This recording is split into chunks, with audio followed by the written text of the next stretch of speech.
بسم اللہ الحمدللہ والصلاۃ والسلام علی رسول اللہ۔ بھائیو اور دوستو، اگر آپ نبی اکرم صلی اللہ علیہ وسلم کے ہاتھوں آب کوثر پینے کی تمنا اور آرزو رکھتے ہیں تو اس سلسلے میں آپ کو دو کام کرنے ہوں گے۔ ایک تو یہ نبی اکرم صلی اللہ علیہ وسلم کی سنت سے پیار اور اس پر عمل پیرا ہونا، دوسرا بدعات و خرافات سے اپنے دامن کو مکمل طور پر بچانا۔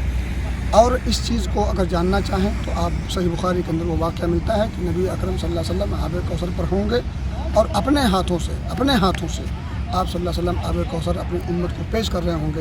ایسے موقع پر ایک جماعت آئے گی اور فرشتے انہیں روک لیں گے۔ نبی اکرم صلی اللہ علیہ وسلم فرمائیں گے کہ انہیں آنے دو، تو میری امت کے لوگ لگتے ہیں۔ نبی اکرم صلی اللہ علیہ وسلم کو بتایا جائے گا کہ انک لا تدری ما احدثوا بعدک، کہ آپ کو نہیں پتہ کہ انہوں نے آپ کی دنیا سے آ جانے کے بعد آپ کے دین میں انہوں نے کیا کچھ گل کھلائے ہیں۔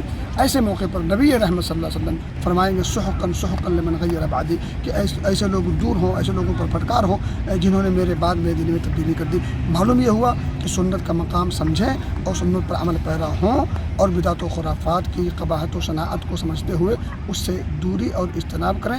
اسی میں عافیت بھی ہے۔ اسی بنیاد پر نبی اکرم صلی اللہ علیہ وسلم کے ہاتھوں آب کوثر پینے کا موقع میسر ہو سکتا ہے۔ اللہ ہمیں اس بات کو سمجھنے کی توفیق دے۔